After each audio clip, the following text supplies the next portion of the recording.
New York, early 80s, a city on the edge of bankruptcy. Wild, filthy, dangerous. New art rises from the ruins.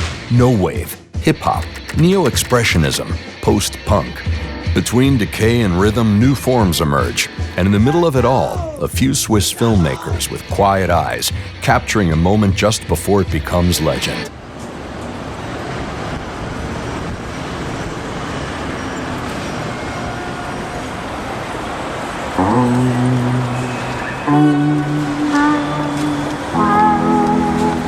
Our journey begins in 1980. Bertoglio from Lugano is shooting for Andy Warhol's Interview magazine. He knows the clubs, the artists, the whole downtown scene. With Glenn O'Brien, he starts filming Downtown 81, a time capsule of the New York Underground.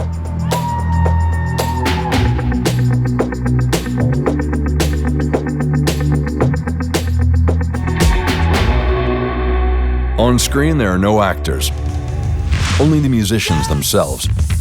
Arto Lindsay with his screeching no-wave guitar. James Chance on furious sax. Kid Creole in a tux, charismatic, a little cynical. Fab Five Freddy, linking the Bronx with downtown. And Debbie Harry from Blondie, playing a fairy who hands a broke artist a stack of bills. A film somewhere between concert and street chronicle.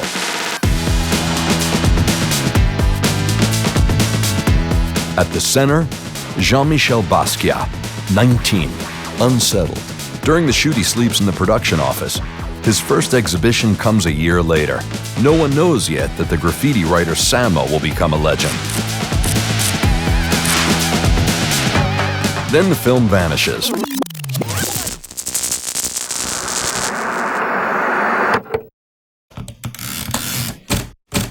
Assets frozen overnight. Funding dries up. Post-production stalls. The producers can't finish the film. The negatives end up in storage. 20 years pass. Artist and producer Maripol discovers the lost footage. When it resurfaces, Basquiat is long gone. The images are back, but the dialogue audio is missing. Most of the original cast redubbed their lines. Spoken word artist Saul Williams recreates Basquiat's voice.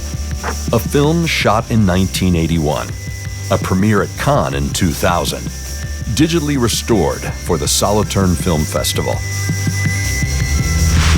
And that is how this rare document of its time survived.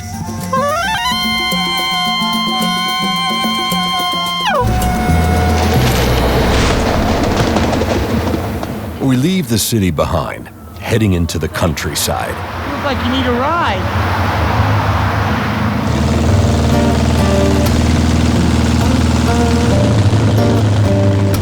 In 1987, Robert Frank makes his second feature, Candy Mountain. Born in Zurich in 1924, he becomes famous for The Americans, his melancholic portrait of post-war America. Jack Kerouac writes, Frank sucked a sad poem right out of America onto film. 30 years later, Frank searches for whatever remains of that poem. Rudy Wurlitzer writes the script. What do you want? I need my guitar back. A young musician named Jules searches for the greatest guitar maker alive, Elmore Silk, who vanished from the New York scene 20 years earlier. A search for authenticity and its limits. The cast is filled with music legends. David Johansen as Keith Burns, Tom Waits as Al Silk, Dr. John as the eccentric son-in-law, Joe Strummer from The Clash as a sleazy mechanic, in Canada, Leon Redbone and folk singer Rita McNeil, and once again, Arto Lindsay. They play versions of themselves, echoes of their own past. Behind the camera, Pio Corradi from Basel. He shoots with available light, natural, minimal, unpolished. The film feels almost documentary, grainy, raw. Frank later says, the film is about me as a young man in New York, and me as an old man leaving New York. an autobiography on celluloid.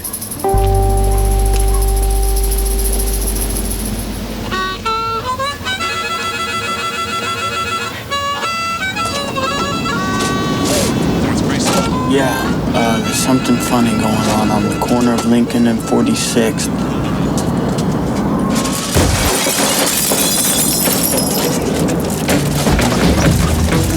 Back to the city. In 1991, Tom DiCillo makes a film Hollywood doesn't want, Johnny Suede. The story of a dreamer with an Elvis pompadour.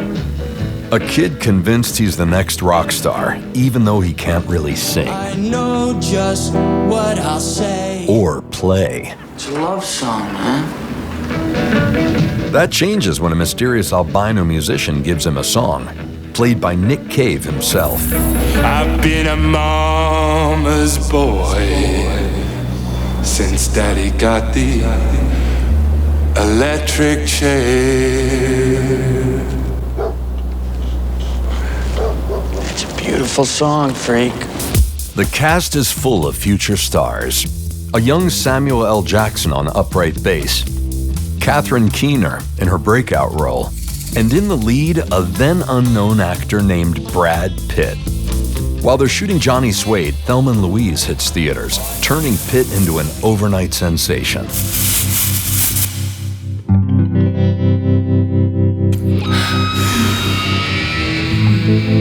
Suede is a funny thing. You don't notice it at first.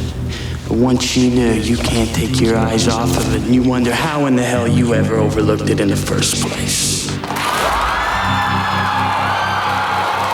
The film wins the Golden Leopard in Locarno. It bombs at the box office, but becomes a cult classic.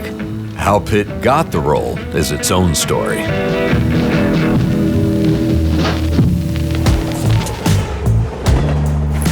Two young artists, two Swiss who recognized them early. Jean-Michel Basquiat, 19, drifting, unknown. Brad Pitt, 27, struggling, unknown.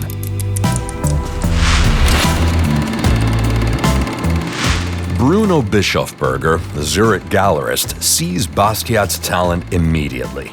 In September 1982, he organizes Basquiat's first European exhibition in Zurich. A month later, he introduces him to Andy Warhol. By 21, Basquiat becomes one of the youngest artists at Documenta 7. Bischofberger turns him into an international star. 10 years later, Tom DiCillo searches for a lead for Johnny Suede. 30 actors audition. One stands out immediately, Brad Pitt. The American producer says that kid is going nowhere. DiCillo holds his ground. The partnership breaks. Ruth Waldberger steps in as producer, making it possible to cast Pitt. Tom and I saw instantly that Brad Pitt was the one. Brad Pitt becomes one of the defining film stars of his generation. Basquiat dies in 1988 at 27 from an overdose. His paintings later sell for 9-figure sums. Two sparks, ignited early. Two legends, born from intuition. Robert Frank, Edo Bertoglio, Ruth Waldberger, Pio Corradi. 4 Swiss, 4 ways of seeing America. Edo Bertoglio, born in Lugano in 1951, moves to New York in 1976. As photographer for many international art and fashion magazines, he documents the whole downtown scene. With Downtown 81, he preserves a moment that would have vanished. In 2005, he returns with Face Addict, a melancholy search for the friends of those years. Today, he lives again in Lugano. Robert Frank, born in Zurich in 1924, emigrates to New York in 1947.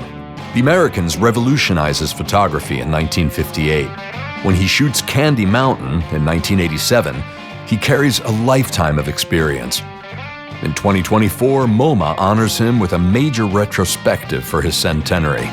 He passes in 2019 in Nova Scotia. Pio Corradi, born in 1940 near Basel, shoots over 100 films and receives the Swiss Film Award in 2018. On Candy Mountain, he brings natural light, handheld movement, and his documentary eye. He passes away in 2019 in Zurich. Ruth Waldberger, born in Herisau in 1951, begins as production manager on Tanner's Messidor, then produces more than 80 films.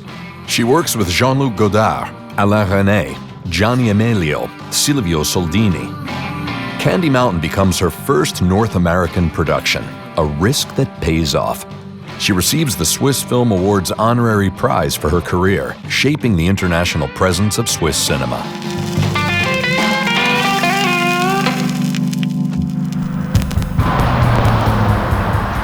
They observe from the outside, never trying to join the scene. Their films blend fiction and documentary. Natural light, real musicians, no studios, no poses, an aesthetic of chance and patience. These films are time capsules, snapshots taken just before the breakthrough. Basquiat sleeping in a production office, Brad Pitt at the uncertain start of his path, Robert Frank seeing America with an outsider's eye. Maybe the Swiss noticed the new earlier because they were looking from the outside. 3 films, 3 moments that became legend. Sometimes it pays to look closely where no one else does. But time capsules need protection. Candy Mountain sat in storage for decades, inaccessible, until Filmo restored it digitally in 2022. Johnny Suede faced a similar fate. DVDs out of print, 35mm prints unplayable, the negatives stored at the Cinémathèque Suisse. In 2025, Filmo partnered with the filmmakers to bring it back. Digitally restored and premiered again at Solothurn. These stories survive when someone decides to look. Discover more time capsules of Swiss cinema at filmo.ch.